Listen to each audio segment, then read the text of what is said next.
Donc quelques points en effet pour contribuer à la réflexion et qu'on puisse faire remonter au plus haut niveau national les orientations des collectivités. Enfin, vous avez eu sur vos tables un début de réflexion qui a été rédigé par la FNCCR que je représente à l'instant. Enfin, donc avec quelques points, mais il y en aurait bien beaucoup d'autres en fait. Hein. On avait déjà eu les 3 points dans le petit document, donc je ne le relis pas, sauf à dire que en 2013, les collectivités, je crois toutes couleurs confondues et toutes associations réunies, on avait été unanimes pour saluer l'initiative gouvernementale, enfin, sur ce plan très haut débit. Enfin, je fais partie de ceux qui ont salué cette initiative.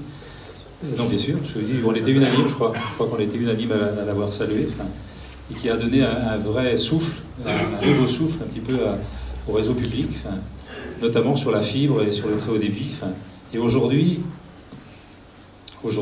on reste dans cette ligne, mais je ne vais pas faire référence à l'alerte rouge sur le brouillard qui nous tombe dessus et avec les difficultés de circulation dans les grandes villes.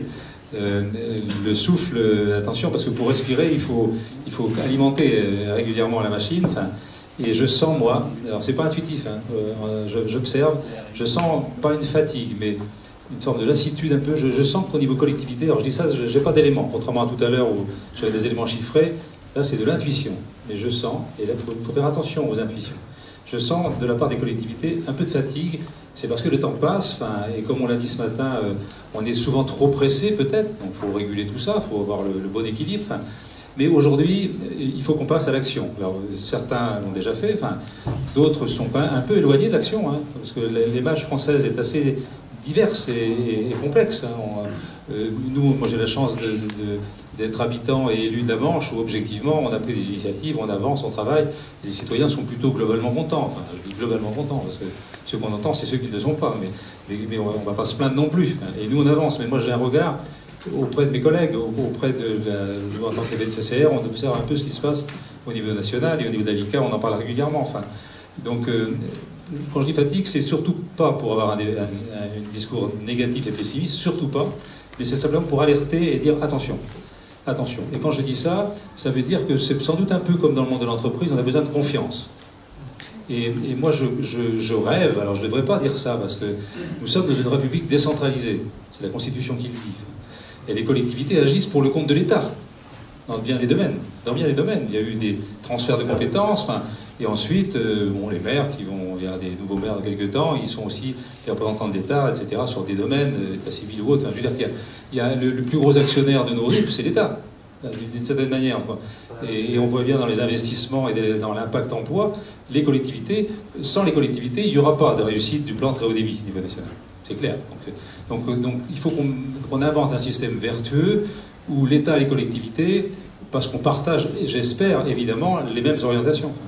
Donc il faut donc déjà que ce soit on va dire le chapeau de nos orientations. Sinon, on ne va pas y arriver. Et donc moi je nous invite, nous collectivités, on le dit souvent, à parler d'une seule voix. Donc il faut peut-être qu'on imagine une sorte de comité numérique pour que vis-à-vis de l'État, on parle d'une voix. Entre la VICA, FNCCR, l'Association des départements de France, des maires de France, et des petites et grandes villes, enfin, les maires ruraux, enfin tout le monde, ARF, enfin, il faut peut-être qu'à un moment donné, parce qu'on dit tous les mêmes choses, on est d'accord, heureusement, sur nos orientations. Enfin, on n'est plus que sur des problèmes de forme. Enfin, donc vis-à-vis de l'État, je pense que c'est utile que l'État entende une voix. Ce sera, alors c'est peut-être compliqué, mais si on n'y arrive pas, c'est qu'on n'est pas bon, quoi. Donc parmi mes propositions, ça fait partie des propositions à ce que les collectivités je ne sais pas comment elles vont, pas qu'on invente un nouveau système, mais ça fait rebond immédiatement avec cette revendication que nous sommes unanimes également à pousser, c'est la mise en place d'un établissement public national. Alors pourquoi cela? C'est pas pour inventer un établissement de plus, parce qu'il y en a peut-être à supprimer d'ailleurs, peut-être, j'en sais rien. Que sur ce sujet, les collectivités doivent avoir leur place et toute leur place. Parce qu'à ce moment-là, on partage des points de vue, on partage des orientations, on débat, et on tranche, et on avance. J'ai un exemple en tête qu'on connaît bien, nous, en tant qu'élus et maires de proximité, c'est les agences de l'eau. Quel rapport avec le numérique? Parce que la politique de l'eau, elle a été déclinée par l'État, mise en œuvre par les collectivités locales, mais animée et pilotée et financée. C'est un financement de péréquation, les agences. Les agences, ce sont des établissements publics qui fonctionnent plutôt bien, qui en plus ont eu la bonne idée d'être territorialisés. Je ne sais pas si c'est un exemple, un copier-coller à faire, mais ça fonctionne. Et ça pourrait fonctionner de la même manière en matière numérique. Et on gagnerait du temps, et le FANT serait peut-être un FANT avec un vrai fonds, enfin, cette loi Pinta de 2009, hein, et puis finalement l'agence de l'eau, c'est un fonds de péréquation. C'est une pompe qui aspire et qui refoule, elle aspire un peu plus qu'elle ne refoule. Enfin, les gens payent un peu de quelques centimes sur leur mètre cube d'eau, enfin, mais ça a alimenté un fonds de péréquation, et en fin de compte, moi qui suis élu de la Manche, dans le bassin Seine-Normandie, ben, quelque part, vous quelques-uns, vous êtes nés de la région parisienne, ben, vous nous aidez à financer nos stations d'épuration en campagne. Donc, l'établissement public, deuxième point, qu'il faut mettre en place rapidement, immédiatement, enfin, mais avec la place des collectivités. Et pas seulement, on vous invite, on nous invite quand on a besoin de nous, quoi. Il faut qu'on a des choses à dire et à exprimer. De manière précise, donc évidemment le basculement, on l'a dit, hein, moi j'ai été amené à faire un courrier 3-4 pages à ce Chanceur, et on va être auditionné bientôt, enfin, pour alerter par rapport au rapport intermédiaire, qui de mon point de vue, n'allait pas dans le bon sens. Là.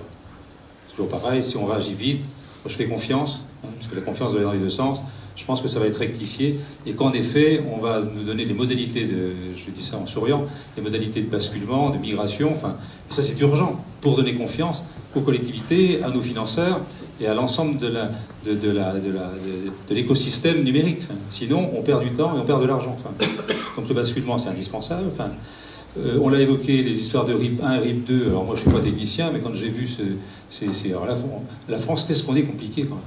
Mais sans doute que c'est la force et la diversité et la chance de notre magnifique pays. Mais on n'arrête pas de complexifier un peu les choses.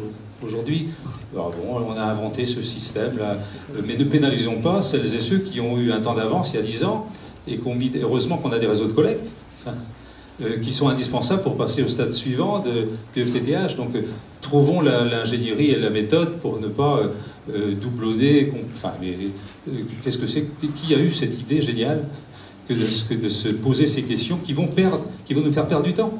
Perdre du temps, perdre d'argent, perdre de l'emploi, perdre de compétitivité. Enfin, des points précis un peu liés à la FNCCR, c'est ce que je voudrais faire apparaître éventuellement dans les 10 propositions, il y en aura peut-être 15 ou 7, je ne sais rien, c'est tout ce qui relève des poteaux aériens. Ça peut paraître banal par rapport à notre sujet ô combien stratégique qui est celui de la journée, mais c'est parce que dans les territoires ruraux, la fibre va être déployée en partie, et en grande partie, sur des réseaux aériens. Alors, voilà, et en partie, notamment sur les poteaux électriques.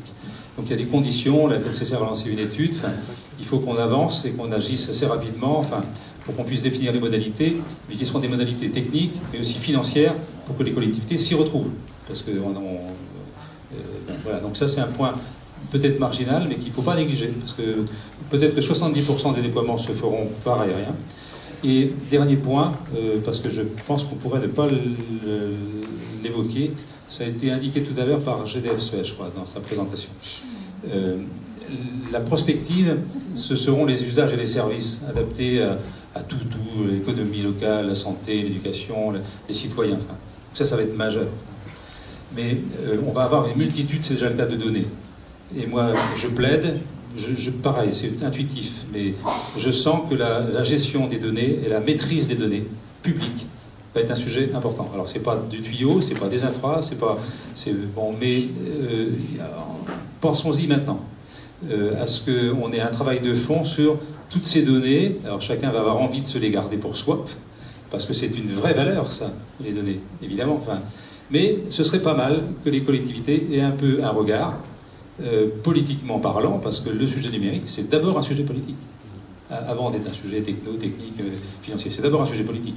Donc, par anticipation, sur ces masses de données qui apparaissent déjà, sur ces clouds qui apparaissent, ces serveurs, nous, on a modestement, nous, dans la Manche, on sait où on a les racines, les pieds par terre, enfin, on a essayé de se construire un cloud public, enfin, pour les collèges, pour nos gestions de l'APA, des personnes âgées, etc. On s'est dit, c'est pas mal chez nous, je ne vais pas dire qu'en Asie, c'est pas mal non plus, mais on s'est dit que c'était peut-être pareil. On s'est dit c'est peut-être pas idiot qu'on ait ça sous la main et qu'on les maîtrise un peu. Alors on fait un peu de l'artisanat pour l'instant, mais je souhaiterais qu'apparaisse dans le document la notion des données et qu'on ait la maîtrise publique des données. Merci Gilles Quinquenel. Clotilde